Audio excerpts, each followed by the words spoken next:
Hi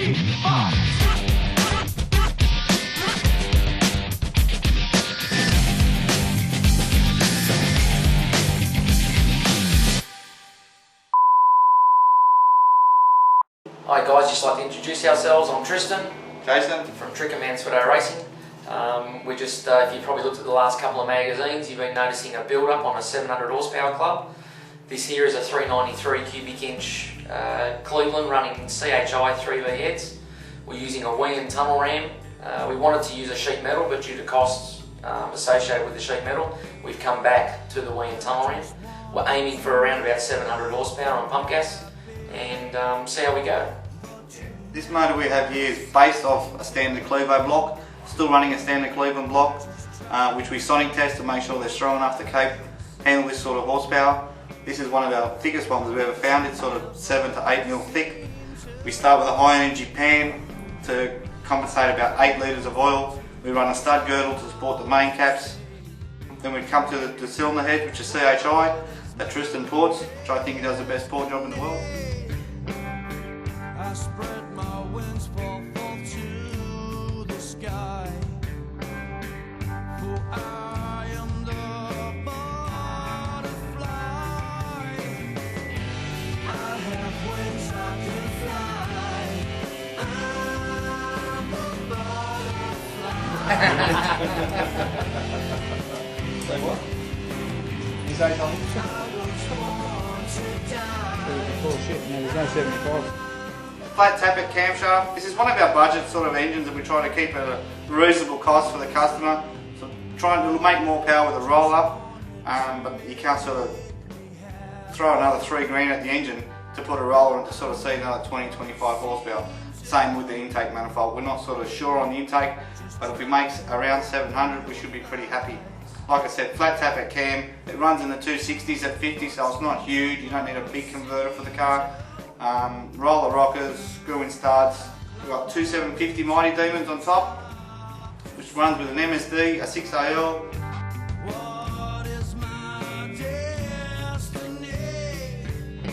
This motor also features a scat crank, which is 3.850 stroke, 6-inch Chevy rod, and a JE piston, and the rods are scat as well. We run Velcro head gaskets, the O-ring Velcros.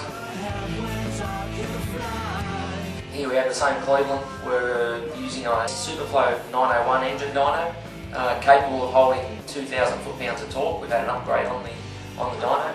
It's a water brake absorption unit. Instead of electric, it keeps costs down, and we find if you can keep the water up, it's a lot more consistent with the power readings. We've had as much as 1,500 horsepower, I think, on this one. Twin turbo small block Chevy. That was in the old days when it had a 1,000 foot-pound load cell, and we maxed the dyno out at 1,500 horsepower. So we upgraded since then. We run the customer's extractors. We try and duplicate everything on the dynos what we do in the car. Fuel system, we run a MagnaFlow ProStar 500 fuel pump, which is capable of making or supplying fuel for 1,200 horsepower. That's it.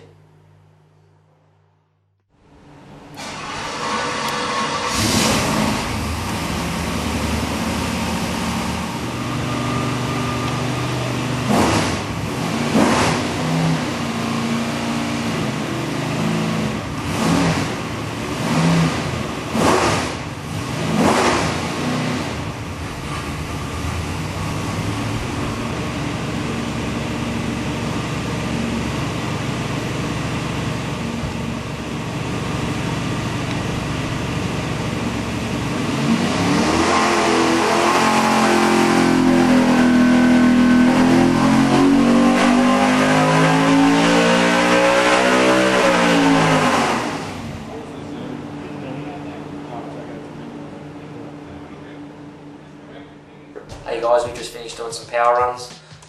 Took us by a little bit of surprise with this. As we said before, the customer didn't want a sheet metal manifold due to the costs, so we both come to the decision to put a wing and tunnel ram on it.